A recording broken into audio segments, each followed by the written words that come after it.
I'm Alexander Kaufman. I'm a senior reporter at HuffPost and a native New Yorker. So for those of you in New York visiting, welcome. I would love to tell you that this air conditioning we're enjoying and these lights that we have on right now are being generated by something clean, but they're not. You know, in the 3 years since the closure of Indian Point, the grid in New York City has not only become far dirtier than the US average or far dirtier than the Texan average, to use a good fossil fuel example, but actually it's become far less stable. And when you look at the projections coming from state agencies about what the future of our grid stability looks like, it's quite terrifying. And the effects are already here. And we're going to have a conversation about systems, but I wanted to ground it first in a little bit of humanity, you know, which is that here in the richest city in the country, in this vast place with all of these resources that we have, 400 New Yorkers die every single year because of heat stress, a number that's increasing.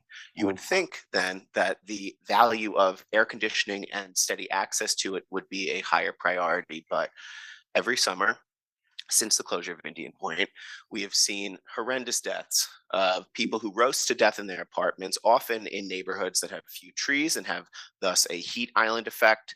And, you know, I try to think of that when we're thinking about this stability question, because there's a lot of economic concerns. There's a lot of, you know, just general civilizational concerns that we should have over that. But in real terms, it is killing people in this city right now. And it is something that I think the discussion we'll have today will give us some sense about how we got there and also how we might be able to solve that. So I'll start by allowing my two panelists to introduce themselves. Unfortunately, we were going to be joined by a member of the Georgia Public Utility Commission. She was unable to make it due to the hurricane that is currently afflicting that area of the country. It's unfortunate, but I think we'll be able to touch on some of the points that Tricia would have brought up were she here. I'm Len Rodberg. I was trained as a nuclear physicist. I got into public policy through working on nuclear disarmament in the 1960s and worked on, well, in the 70s, I got into solar energy because there was an energy crisis and solar was a way to reduce the dependence on, particularly on oil, because there was an oil crisis in '73, manufactured oil crisis, and I wrote congressional papers and others on the employment benefits of what I called the solar transition. I went to Queens College and taught energy policy, health policy, and climate change. Starting in 2007, I taught a course on climate change. I taught my students that solar and wind were the answer. I retired in 2017, and that was 7 years ago, and decided to focus on climate as the crucial problem we face today. And within a year, after watching a 10-minute talk by Michael Schellenberger at the COP23, I realized I was wrong. It only takes 10 minutes if you have an open mind. What he showed was that solar, well, it has all the negatives that I bet most of the people in this room already know, and that nuclear is not the threat that I had thought it was. I was not a nuclear engineer. I was a theoretical physicist, and I now am more than dedicated to nuclear power. And I've been doing, for the last couple of years, applying a model of the electric grid that was developed by Rainer Kuhr, who's a system engineer in Massachusetts. I've been applying it to New York and now California, and to I will apply it to Georgia, but not yet. Haven't done that yet. So I have several lessons that I want to convey to you. And the first, well, let me just say that Nuclear New York, which I'm one of the founders of, what we faced in New York is a very different environment than we have here in this room. New York is 5 years ago passed what it considers the landmark leading law on climate in the country. and has spent 5 years trying to develop an all renewable plan, trying to promote it. We attended 2 years, my colleagues and I attended 2 years of the state's Climate Action Council. In those 2 years of hearings, we did not hear what I will refer to as the N word until the last session, when they finally introduced the possibility that nuclear plants might be a part of the state's plan. California is similar. California, you may know, has a 50-year-old moratorium against new nuclear developments, and they have they have a plan they're implementing. Many of you know about it. Each plan has a target. New York's is 2040, and California's is 2045. The first point I want to make is that you need to use, if you want to study the electric grid in today's world, you should use a model that's realistic and shows the true behavior of all the systems you're using. The models that have been used, particularly by California and New York, hide the intermittency of the renewables and the time dependency, particularly of solar energy, which is, people forget that there's no sun at night. And the models don't include that fact. They bury it by the way the numbers are manipulated. What I've been applying is a model I call an hourly dispatch model. It's uniquely simple, but it's a standard concept. It simply looks at the dispatch each day of each source and looks at what happens each day. And I want to show you several of the results. What I hadn't expected to have this little extra time we have, unfortunately, because Tricia is not here. So here's the result for New York. This shows energy use over the course of a year, in the year in which New York's supposed to be carbon-free. 2040, New York's electric grid is to be carbon-free. And what the bright blue at the top shows is the gap between the load, the required load, which is the straight line along the top from January to December, and what the existing sources, which are nuclear, the existing 3 nuclear plants that we have, and the solar and wind that's embodied in the huge expansion of a 10-fold expansion in solar forecast according to the plan between now and 2040. And there's a huge gap. The winter peak you can see because there's an assumption of beginnings of large-scale electrification of buildings, particularly, but also transportation, and it leads to a huge gap that the plan has there's no plan to fill it. This is not revealed in any of the documentation that's produced, unfortunately, by the state authorities. If you can show the next one, this is the result for California. California's goal it claims, is to have 100% clean by 2045. What you're seeing here again is the whole year from January to December. The gray is gas, it's natural gas. Even the model they're using, if you go into the weeds a bit in it, you find that there's gas there, but all the publicity about the plan says it's 100% carbon free. I better explain what you're seeing there. The red is charging the batteries. The purple is discharging the batteries. So there's enough solar, the yellow and the orange, to have excess above the load. So use the excess to charge the batteries. The dashed red at the top is curtailment, is excess, excess solar that's not used.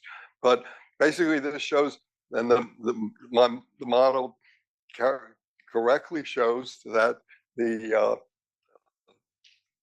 charge the batteries, then you discharge them. There's still huge gaps, and the reason I'll show you in the third and final slide, which is this. This is 24 hours starting at 8 o'clock in the morning, totaled over the whole year. So this shows how much each source contributes per hour across the day, and then summed over the year.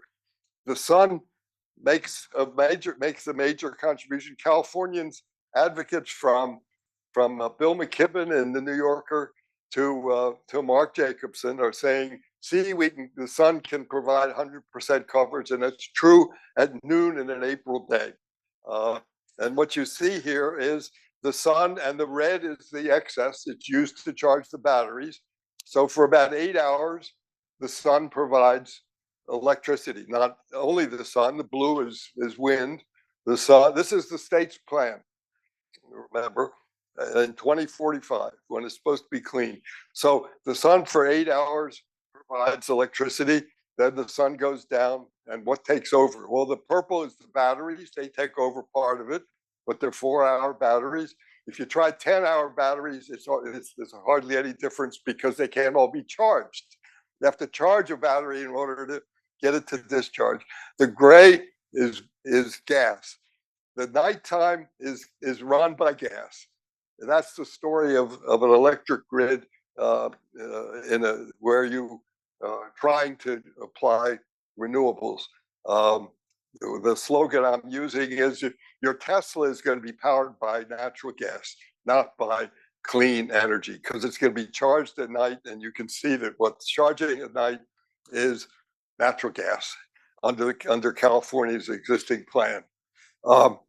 So what do you need? You need to replace the gas with firm nuclear power, but it also has to have several characteristics. It has to be flexible. It has to be dischargeable. Dispatchable. And that's not a common characteristic of the reactors that we've been building here in this country until now, which are mainly base load units. So and if you're having a grid in which you have the renewables plus nuclear, you need a dispatchable source. The demand varies. The demand varies over time. Demand varies minute to minute. So you need a nuclear system which can adapt, which can respond to that. You need designs like the French use, which can do some modest lead following. And then I like the Natrium model, which is the TerraPower has developed, which is a reactor plus thermal storage powered by that reactor, which then gives you real flexibility.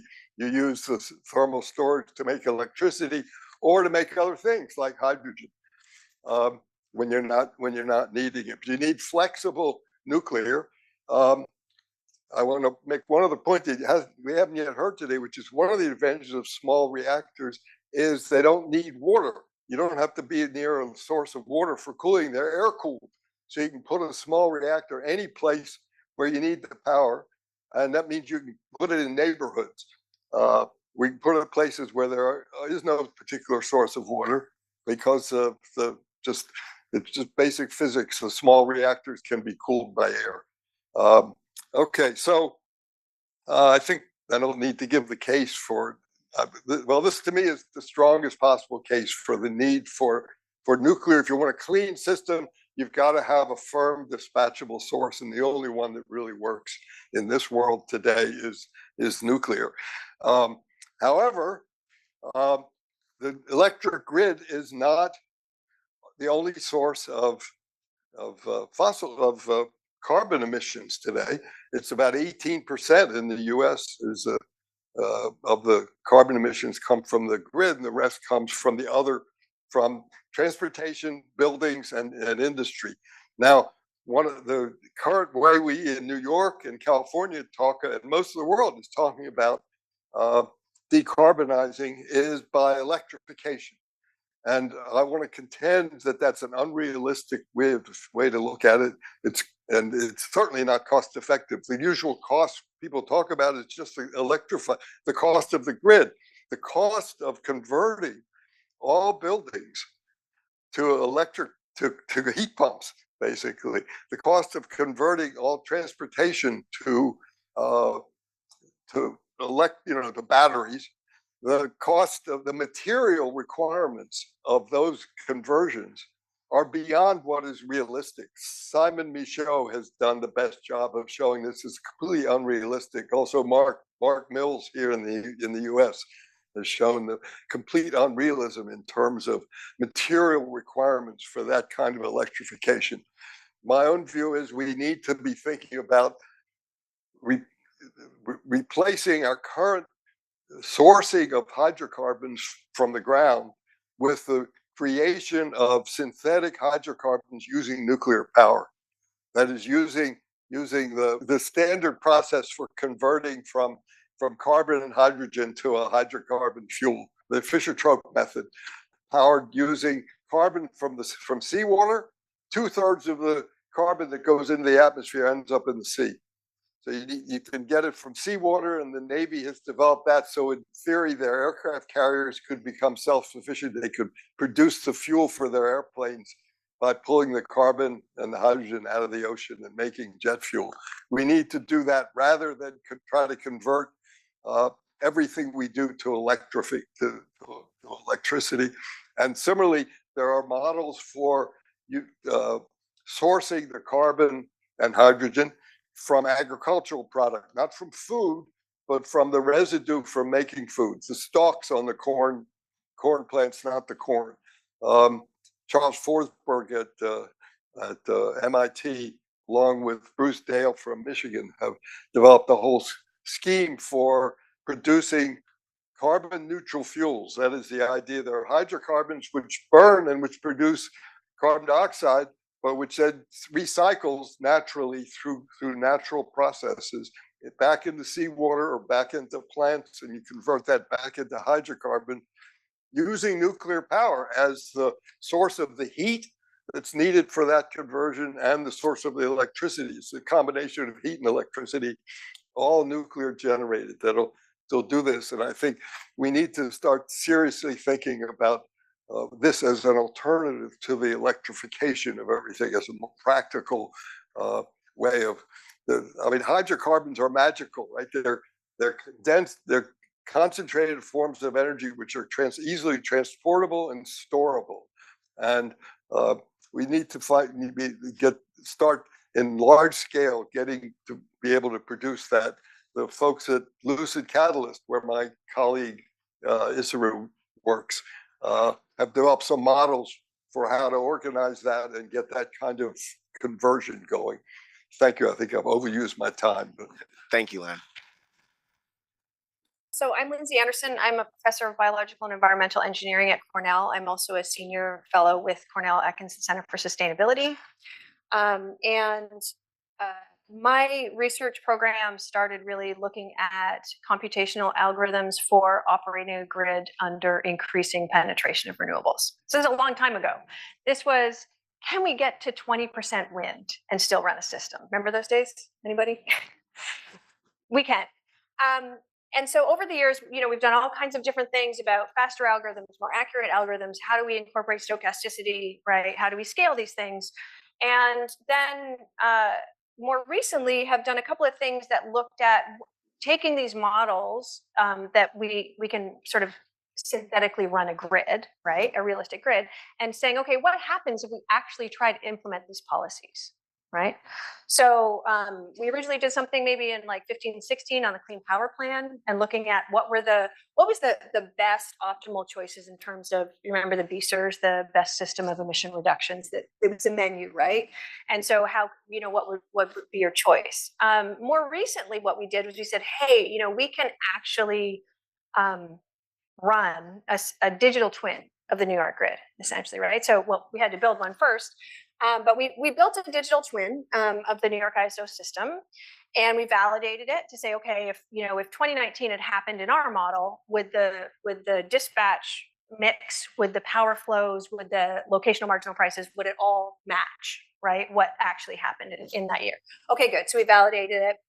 And then what we did was we retired all the fossil generators. We built out the CLCPA 2040 plan as if it were successfully, efficiently, 100% implemented. Okay, so that includes all the wind, all the solar, all the batteries, the upgraded transmission, so the new big transmission lines, and also we implemented electrification of all buildings and the transportation fleet according to the plan.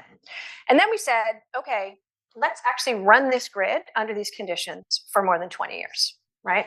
So one of the things that happens, there's a couple of things. So when we see these big policy plans get analyzed, we often see this is a typical year, or this is a typical winter week, or this is a typical summer week, right? What we don't know is what is 2040 going to look like, right? We don't know what next Tuesday is going to look like in terms of weather, right? And when we electrify buildings, we electrify transportation, we become completely reliant on weather to drive our system.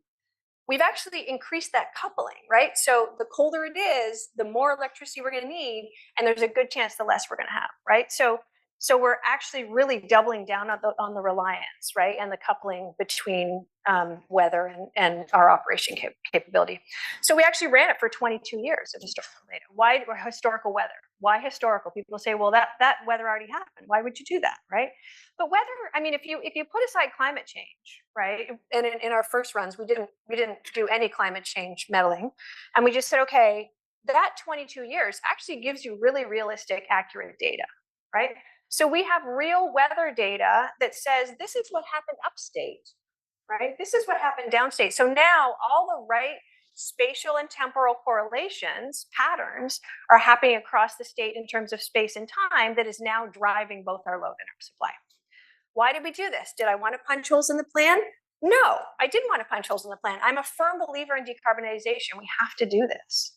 Okay, but what else was missing from the plan was the realistic, how do we run the system hour to hour, right?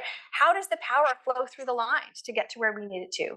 There's a huge spatial imbalance, as you all know, in the demand for electricity upstate and downstate. There's also kind of a flipped imbalance in where we generate it, right? If you look at the plan, the vast majority of renewables and storage are going to be sort of along the northwest part of the state and down sort of the east side, right? Where's all the load? It's down here, right? And yeah, we're going to have offshore wind to build it up. So that's a really long-winded description of the motivation for the model. What we really wanted to do was find out where are the potential problems and how are they distributed amongst the state, right? So what are the conditions that could sort of happen all at the same time that would cause real problems, right? And where are we going to feel those problems? Not are we going to have enough power in New York, but are we going to have excess upstate and be short downstate, right? And when is that going to happen? What are the conditions? And the idea of that was to say, okay, that would give us a really accurate feeling about what this dispatchable emission-free resource, what the capacity we would need, what are the characteristics we would need, and where would we need it, right? And how much? And just to sort of skip to the sort of punchline here is that, you know, the CLCPA said about 18 to 20 gigawatts of dispatchable emission-free resource, right? Which we still don't know what it's going to be. We also don't know where it's going to be. And then our studies showed that you're probably going to need closer to 40 gigawatts of that, right? And part of it is that we need more, right? And part of it is that we can't just say we need this total over the state. We really, you know, we need some here, and we need some here, and we need some over here. Because we can't, what happens is if we don't have those resources, there are many instances over a year where our batteries are full, we're load shedding downstate. This is without the DFERs, right? So the worst case scenario, load shedding downstate significantly, right? We looked at how much are we shedding? How long are we shedding for? What's the sort of total shed over a week, say? As metrics for reliability. And we're simultaneously dumping renewables upstate because the batteries are full. Oh, and the transmission lines are congested and we can't move it, right? So it's this sort of convergence of situation, which ends up being wasteful and dangerous at the same time, as you pointed out. So that's a high-level summary of that study, which I will stop now. And I think you have some questions for That's very good. Can I add one factoid? Sure. For the California experience is exactly what you just described. We all know who follow this that there's a lot of curtailment of dumping of power in California. The fact is that 90% of that dumping is not because they have too much solar, it's because they can't transmit it from one place where it's excess to another place where it's needed. And I mean, I got into that because my model said there wasn't much curtailment today going on. And the fact is, if you have a single state model, which is what I'm using, a single zone for the whole state, there's not much curtailment. But the curtailment that they're experiencing is because they can't get the power from one part of California to another. Somebody alluded to that earlier today when they were talking about the difference between energy adequacy and resource adequacy, right? Right. The model is developed for energy adequacy. Right. And the resource adequacy problem is what's leading to all these, load shedding and curtailment. So in both of the, it would have been so valuable to have our colleague from Georgia here because it would have offered a really, I think, poignant contrast to this for this next question, which, I wonder if you could talk a little bit about how hard it is to, I guess, act on some of these findings and build some of the clean, firm resources that I think most people in this room would find valuable after this conversation, given that we are in a deregulated market as opposed to the state of Georgia, which retains this, more traditional monopoly utility market. Whichever one of you would like to go first. Got to have a power purchase agreement of some sort. Right, nobody's going to build nuclear in New York in this model, where in this existing quote deregulated system, where the solar and wind give you parts of the day where you have to pay to provide service, where the price goes negative because there's an excess of power on the grid, and that is it. They need some kind of assurance that they'll get their capital back. Yeah, and I think the capacity markets are supposed to answer this question, right? But we've heard people talk today a lot about the risks associated with these investments, right? There's a lot of uncertainty in the regulatory environment, right? There's a lot of uncertainty in the prices, as you point out. There's a lot of uncertainty in the waste, the sort of fuel and waste cycle that we heard some great panels this morning talking about this. And so all that uncertainty in a financial sense, right, converts to risk, and risk costs money. And so finding people that are willing to take on that risk, well, it's really expensive. And so it's hard to incentivize investment at that level for something that's that expensive because it's uncertain. Right. And for those in the room who aren't familiar, I guess, with how the deregulated market works, can you give us a sense of how that differs from the case of Georgia? So, I mean, I'm not an expert on Georgia, and I have to also be clear that the model that I was talking about had literally no economics in it. It was like, it's free. We're going to build out this plan, and then we're going to run the system with the single objective of minimizing load shedding. Okay, so there's no economics there, and the purpose of that was really to say best case scenario, what's going to happen. Okay, so but Georgia, right, being a regulated system, right, very roughly, and there's probably half a dozen people who are going to say she's totally wrong. That's not it at all. Super high level. It's vertically integrated, and the policy says we're going to build nuclear. So we build the nuclear, and then that cost is just built into the rate that people pay for electricity, right? So we just spread it around, but the decision is made at the top, right? Whereas in the deregulated market, it's private investment, right? And so nobody's going to build a plant if it doesn't make financial sense or they can't get investors. And if it's risky, then the cost of that, right? The rate you have to pay to borrow that money is huge. So it makes it more expensive. So there's just, in a vertically integrated system, the incentive comes from, we've made the decision, now we'll do it, we'll pass on the cost, we'll figure it out, right? And in a deregulated system, it comes from, somebody has to believe they can make money doing this, right? And they can't make money if the cost of capital is so high and that there's so much uncertainty on what will happen on the other end, which is exactly to Len's point, is if you have a power purchase agreement, then of course you have a guaranteed rate of return on your actual power that you produce. Well, let me just point out, the current system we have in the ISO type of arrangements are not called deregulated anymore, because there's so much government involvement, so much involvement by, if not by government, then by the operator of the system, but really through the subsidies in New York and California. The subsidies to solar, onshore wind, and particularly offshore wind are so high that they have guaranteed revenues. They don't have to sell anything because of the high level of the subsidies that they're getting from it. So they're getting, in effect, power purchase agreements, but a nuclear plant is not until we get it. At the moment, there's no mechanism for that. So what are some gaps in state level policy? I know that we've heard a lot about the different federal incentives that are being put in place to help de-risk some of these things, but what are some gaps in the state level policy, and what would be a way of integrating the findings, particularly of the research that you guys are doing, into state level decision making so that that could be done a bit more elegantly? The deregulated system has to start to provide.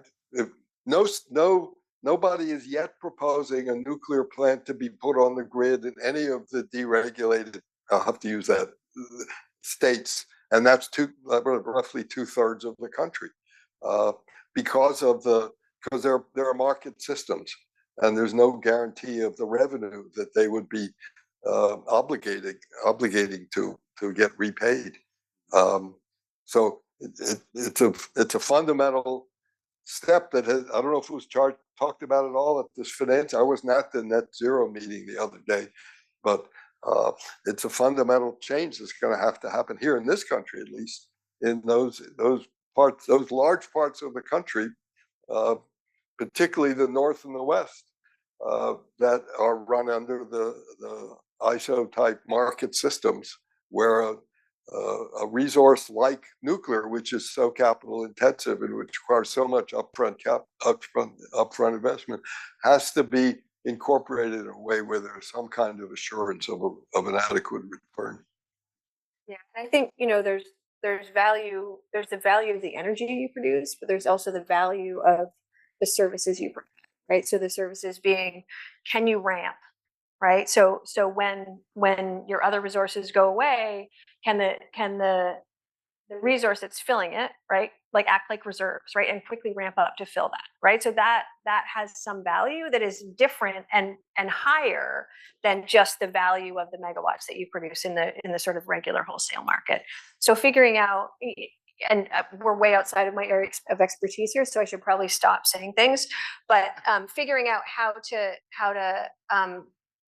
articulate and acknowledge the different types of value that different resources bring, right? So there's value for consistency, there's value for a quick ramp, right? There's value for less quick ramp, but longer sustained output, right, to fill those gaps. So some of the results we show in some areas of the state, we see frequent, large, but short shortages of power, and other areas we don't see them very often, but then they last a really long time. So the type of resource that might fill those have different characteristics, right? Just like we're talking about how traditional nuclear has different characteristics than the newer, newer technologies, the advanced technologies are coming. So, yeah. Well, let me come back to the last point I made at the beginning, which is that we're talking here about, on the one hand, we're talking about decarbonization. The other hand, we're talking about electricity. That's only part. Decarbonizing the grid is only part of the issue of decarbonizing. I was talking to someone at lunch about France. I mean, France, their grid is 75% nuclear, but what about the rest of their economy? They haven't touched it yet and haven't begun to develop a plan for decarbonizing the rest of their economy, where most of the carbon comes from. And I can't see that at a state level issue. That is the development of models and of technologies for cost effectively using nuclear power to generate carbon neutral synthetic fuels has to be a federal responsibility. That is, we're going to replace the fossil fuel industry, or convert the fossil fuel industry to an industry which is running nuclear plants to produce hydrocarbons. They convert it to a synthetic hydrocarbon industry. That's going to take national, federal government leadership. It's not something the states can. The states are only doing it for the grid because states historically regulate the electric grid. It's not a federal responsibility, except the reliability is federal. But Actually running the grid is a state responsibility. But every decarbonization plan that we see holds a decarbonized grid at the center of the plan, right? Yeah. Everything is contingent on getting that decarbonized, so then we can just plug everything in. And It's unrealistic.